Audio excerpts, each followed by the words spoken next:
শীতকালে এই বেগুন ভাজা খেতে সব খুব ভালো লাগে, কিন্তু যাদের তেল খাওয়া একটু বারণ, কারণ শরীরের জন্য কাজে কোলেস্ট্রল আছে, তাদের কিন্তু বেগুন ভাজা খেতে ইচ্ছা হলেও খেতে পারে না। তাই আমি আজকে কম তেলে কিভাবে মোটা মোটা বেগুন ভাজা হয় আমি আজকে করছি। দেখো, প্রথমে বেগুনটাকে আমি এরকম করে কেটে নিলাম, নিয়ে এরকম মোটা মোটা করে পিস করবো।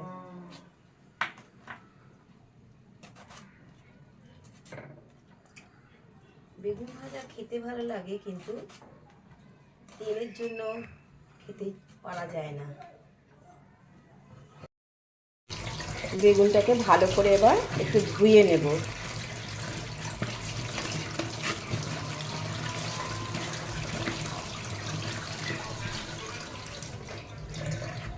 ধোয়ার পরে এবার এক্ষেত্রে নুন, হলুদ, একটু চিনি দেবো, কারণ চিনি দিলে বেগুনটা নরম হয়ে যাবে, আর তেল তো থাকবেই না, তার সঙ্গে ভাজাটাও খুব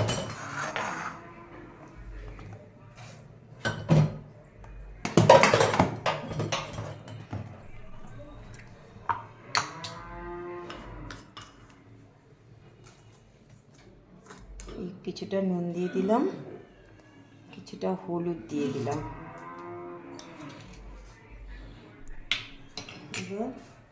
কিছুটা চিনি দিয়ে দেবো। চিনিটা যাদের চিনি খাওয়া বারণ, চিনি সুগারের জন্য, তারা চিনিটা স্কিপ করা যায়, কিন্তু চিনিটা দিলে বেগুনটা খেতে স্বাদ হয়।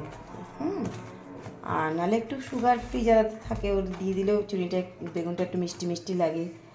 শীতকালে সবজি ডালের সঙ্গে বেগুন ভাজা খেতে সত্যি খুব ভালো লাগে, কিন্তু আমাদের শরীরের জন্য অনেক কিছুই আমাদের এখন অ্যাভয়েড করতে হয়, বিশেষ করে তেল। তেল তো একদমই খাওয়া উচিত নয়, আর খাওয়া যায়ও না। এইভাবে আমি এটাকে মাখিয়ে কিছুক্ষণ আমি এটাকে রাখবো।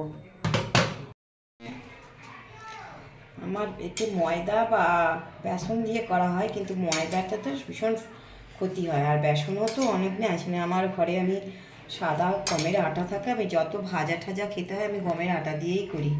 একটু গমের আটা নিয়ে নিলাম, আর তার সঙ্গে একটু কাঁচা লঙ্কা কুচি দিলাম, আর একটু জোয়ান দিয়ে দিলাম, আর একটু কালো জিরে দিয়ে দিলাম, আর এতে সামান্য একটু নুন দেব, দিয়ে এটাকে ভালো করে একটু মাখবো।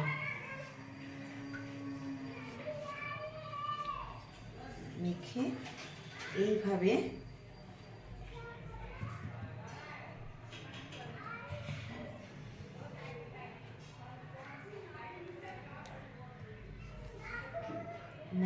মেখে নেব, মেখে এইভাবে রাখবো।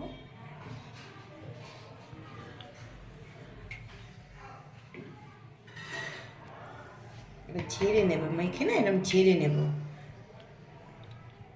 এরকম করে। এইভাবে আমি সব বেগুনগুলোকে মাখবো। গ্যাসটাকে জ্বালাবো, জ্বালিয়ে এটা একটু গরম হয়ে যায়, আমি সামান্য একটু তেল দেব। এই সামান্য তেল দিয়ে পুরো একটু ব্রাশ করে নেব।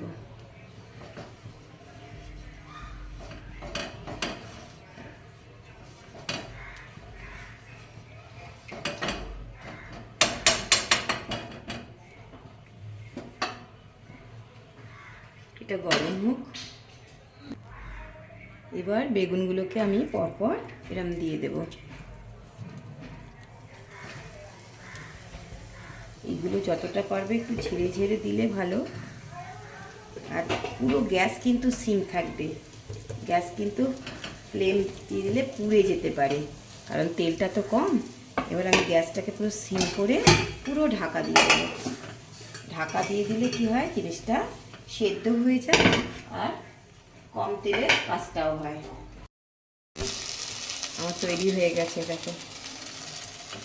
কেউ বলবে যে একদম তেল কম, একদম তেল নেই।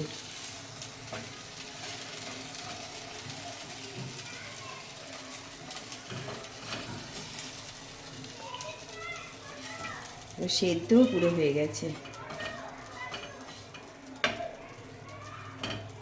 এটা এখন একটু বাকি আছে, এটা হোক। এরকম পুরো সেদ্ধও হয়ে গেছে।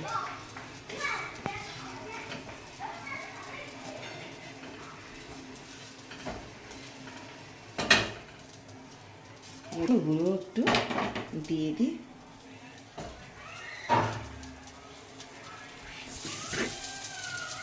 মাখিয়ে রেখেছিলাম এটা,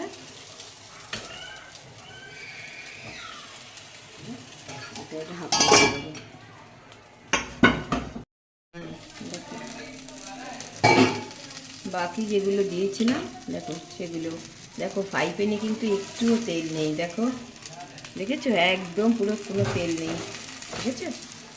দেখো বেগুনগুলো দেখো, সব কটা বেগুন এইভাবে আমি ভেজে নিয়েছি, একটুও তেল নেই, দেখো। কেউ বলবে? দেখো